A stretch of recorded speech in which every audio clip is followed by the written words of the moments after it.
அநாதி தேவனுன் அடைக்கலமே, அவர் நித்திய புயங்களுன் ஆதாரமே. அநாதி தேவனுன் அடைக்கலமே, அவர் நித்திய புயங்களுன் ஆதாரமே. இந்த தேவன் என்றென்றுமுள்ள சதா காலமும் நமது தேவன், மரண பரியந்தம் நம்மை நடத்திடுவார். அநாதி தேவனுன் அடைக்கலமே, அவர் நித்திய புயங்களுன் ஆதாரமே. கிறிஸ்து இயேசுவுக்குள் மிகவும் பிரியமானவர்களே, இந்த நாளின் அதிகாலை பொழுதில் உங்களோடு கூட ஆண்டுடைய வார்த்தையை பகிர்ந்து கொண்டு ஜெபிக்கும்படியாய் தேவன் எனக்கு பாராட்டின மாபெரும் கிருபைக்காய் தேவாதி தேவனுக்கு இயேசு கிறிஸ்துவின் நாமத்தில் துதியும் ஸ்தோத்திரமும் உண்டாவதாக. பிதா, குமாரன், பரிசுத்தாவியாகிய திரியேக தேவனுடைய நாமத்தில் இந்த வார்த்தைகளை கேட்கிற தியானிக்கிற உங்களுக்கு கிருபையும் சமாதானமும் தேவனால் அருளப்படுகிற ஆசீர்வாதங்களும் உரித்தாகுக.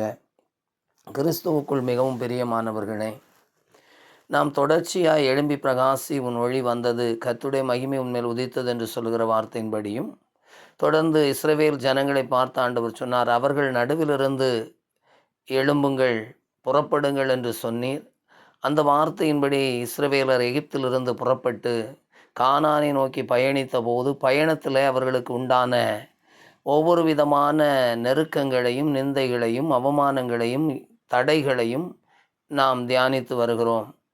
நேற்றைய தினத்தில் எருசலேமின் ராஜா தன்னோடு கூட இருந்த 5 ராஜாக்களை கூட்டிக் கொண்டு மலை தேசத்தில் இருக்கிற பட்டணங்களின் ராஜாக்களை சேர்த்து கொண்டு கிபியோனியரோடு யுத்தம் பண்ண வந்து, கிபியோனியர் யுத்தம் வந்தபோது அந்த யுத்தத்தில் இஸ்ரவேலர் பங்கு கொண்டு கிபியோனியருக்கு உதவியாக இருந்து அந்த பட்டணங்களை எல்லாம் ஜெயித்தார்கள்.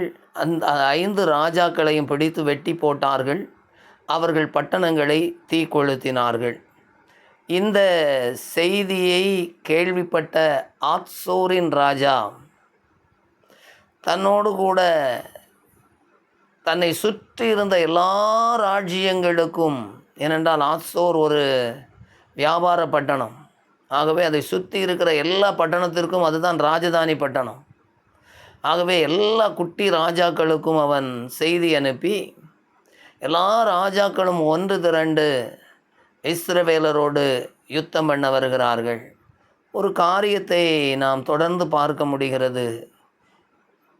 மோசேக்கு பின் யோசுவாவின் காலத்தில் தொடர் யுத்தங்கள், ஓய்வில்லாத சண்டைகள்.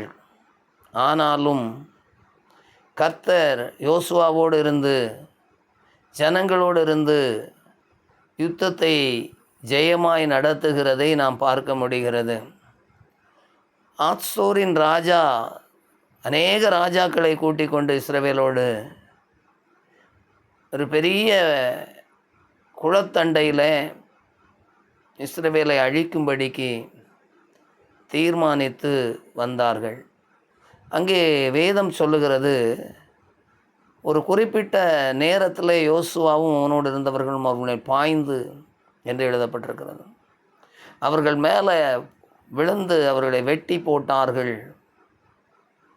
அவர்களிலே யாருக்கும் இரக்கம் செய்ய வேண்டாம் என்று ஆண்டவர் கட்டளையிட்டிருந்தார். உயிருள்ள சுவாசமுள்ள ஒன்றையும் மீதியாய் வைக்கக்கூடாது என்று ஆண்டவர் கட்டளையிட்டிருந்தார். மோசேயும் அதை யோசுவாவுக்கு கட்டளையிட்டிருந்தார்.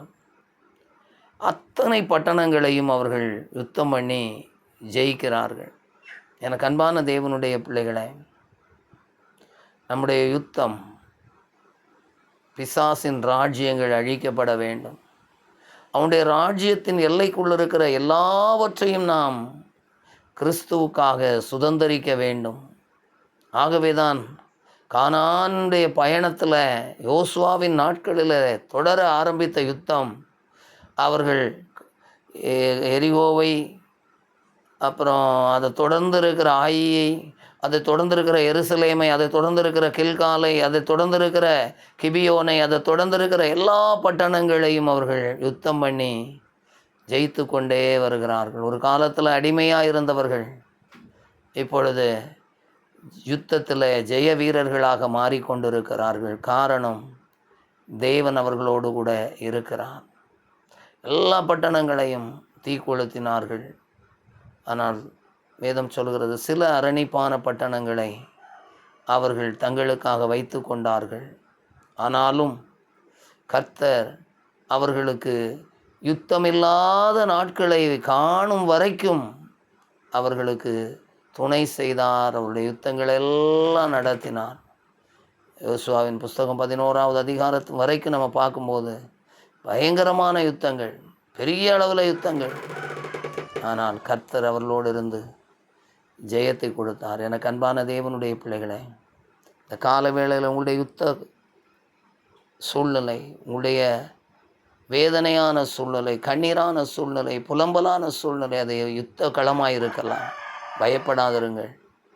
ஆண்டவர் உங்களுக்கு சொன்ன வாக்கு தத்தத்தின் தேசத்துக்கு நீங்கள் வந்து சேருமட்டாய். எத்தனை யுத்தங்கள் வந்தாலும் உங்களோடு யோசுவாவோடு இருந்த ஆண்டவர், மோசையை கொண்டு யோசுவாவுக்கு சொன்னதை நிறைவேற்றின ஆண்டவர் உங்களுக்கும் சொன்னவைகளை நிறைவேற்றுவார். ஜெபம் செய்வோம்.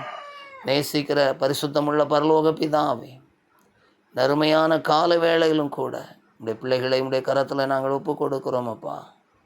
யோசுவாவுக்கு விரோதமாய் வந்த எல்லா ராஜ்யங்களையும் ராஜாக்களையும் யோசுவாவின் கையில் ஒப்பு கொடுத்தீர். இஸ்ரவேலர் கையில் ஒப்பு கொடுத்தீர். அவர்கள் பிரயாணம் தடைபடாதபடி எல்லா ராஜ்யங்களையும் கிழக்கில், மேற்கில், தெற்கில், வடக்கில் அவர்களுக்கென்று குறித்த எல்லை வரைக்கும் உள்ள எல்லா தேசங்களையும் அவர்கள் யுத்தம் செய்து ஜெயித்தார்கள். ஒரு காலத்தில் அடிமையாக இருந்தவர்கள் இன்றைக்கு ஜெயித்தவர்களாய் கிறிஸ்துவுக்கு சாட்சிகளாக இருக்கிறார்கள். ஆண்டவர் அவர்களுடைய ஜெயத்தை கட்டளையிட்டீர். யுத்தம் கர்த்தருடையது, ஜெயம் கர்த்தரால் வரும் என்று சொன்னது போல கர்த்தர் வருகிற ஜெயத்தை அவர்கள் பெற்றுக்கொண்டார்கள். அதற்காக உம்மை துதிக்கிறோம். நாங்களும் அப்பா வாழ்க்கையில் போராடி நாங்கள் புறப்பட்ட பயணத்தினுடைய நோக்கம் சத்துருவினுடைய காரியங்களை அழித்து போடுவது தான். அதை பூரணமாய் நிறைவேற்றி உம்மை துதிக்கிற கிருபை எங்களுக்கு தர வேண்டும் என்று செபிக்கிறோம், தாழ்த்துகிறோம், வெறுமையாக்குகிறோம். இந்த காலவேளை இந்த வார்த்தைகளை கேட்கிற உடைய பிள்ளைகளுடைய யுத்தங்கள் கர்த்தரால் அமைதல் உண்டாயிற்று என்று எழுதப்பட்டிருக்கிறது போல அமைதல் உண்டாகும்படி செய்யும். யுத்தத்திற்கு ஒரு முடிவு உண்டாகட்டும். ஜெயத்தை உடைய பிள்ளைகள் சுதந்திரித்து கொள்ளட்டும். தாழ்த்தி வெறுமையாக்கி உடைய கரத்தில் ஒப்பு கொடுக்கிறோம். இயேசு கிறிஸ்துவின் நாமத்தில் ஜெபங்கேளும் அன்பு நிறைந்த பரிசுத்தமுள்ள பரலோக பிதாவே, ஆமேன். மெய்யாகவே கர்த்தர் நம்முடைய ஜெபத்தை கேட்டார். நம்முடைய ஜெபத்தின் சத்தத்துக்கு செவி கொடுத்தார். நம்முடைய ஜெபத்தை தள்ளாமலும் நம்முடைய கிருபை நம்மை விட்டு விலக்காமலும் இருக்கிற தேவனுக்கு ஸ்தோத்திரம் உண்டாவதாக. என் ஆத்துமாவே கர்த்தரை ஸ்தோத்திரி, என் முழு உள்ளமையுடைய பரிசுத்த நாமத்தை ஸ்தோத்திரி. என் ஆத்துமாவே கர்த்தரை ஸ்தோத்திரி, கர்த்தர் செய்த சகல உபகாரங்களை மறவாதே. ஆமேன். கிறிஸ்துவுக்குள் பிரியமானவர்களே, இந்த நாள் உங்களுக்கு ஆசீர்வாதமாய், இந்த வார்த்தைகள் உங்களை ஊக்கப்படுத்துகிறதாய் இருக்கும் என்று நம்புகிறேன். கர்த்தருக்கு மகிமையை செலுத்துங்கள், கர்த்தருக்கே அதை செலுத்துங்கள். நிச்சயமாய் கர்த்தர் வாழ்வில் பெரிய காரியங்களை செய்வார். கலங்காமலும் பயப்படாமலும் இருங்கள். யுத்தம் கர்த்தருடையது, ஜெயம் கர்த்தரால் வரும். God bless you.